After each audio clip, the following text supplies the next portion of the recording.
The route from Port Erin to Howth was pretty straightforward. Follow the transit out past the breakwater to give you sufficient offing, and then head straight for north of Ireland's Eye, which is just outside Howth. From there, it's a straightforward route into the entrance to the harbour. I wanted to arrive in daylight and with sufficient water, so I broke up the long leg across the sea of 55 miles or so into approximately 2-hour sections so that a how goes it would be a little bit more accurate.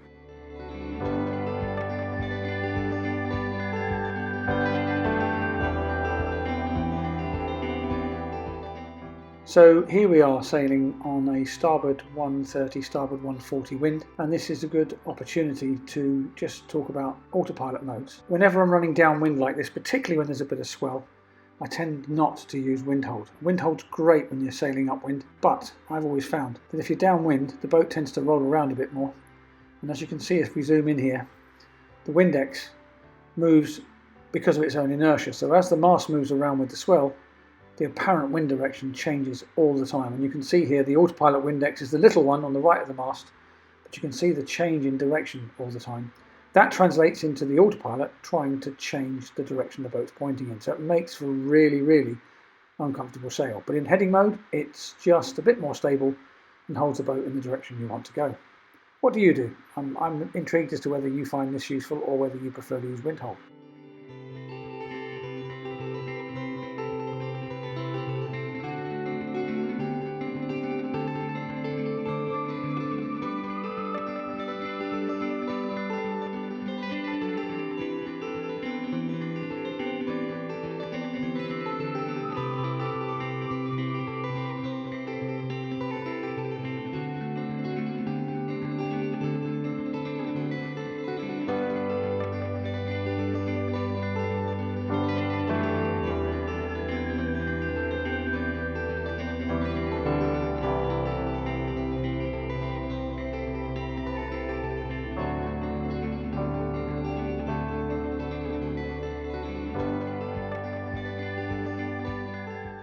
As you enter the harbour, you'll see a port and starboard hand mark on your starboard side. This is the entry to the fishing port.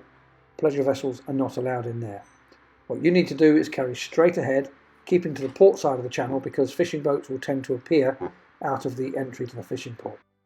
As you pass the entrance to the fishing port, you'll see the port and starboard hand marks leading you into the marina. Just follow that channel, past the breakwater, keeping it to your port side, and the very first hammerhead you come to as you go past that inner breakwater is labelled on the club's website as the visitor mooring.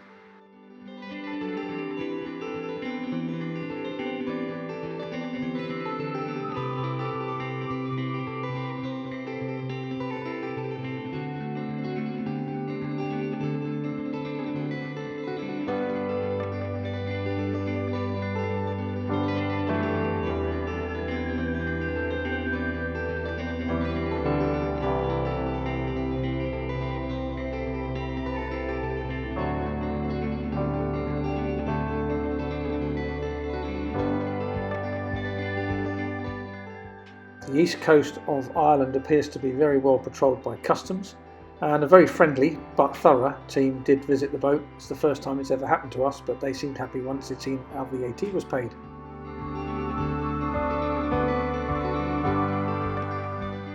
Well, I hope you found that useful or enjoyable, or better still both. As always, please hit subscribe, hit like and smash that bell icon. These things really help the channel to grow. Come back soon.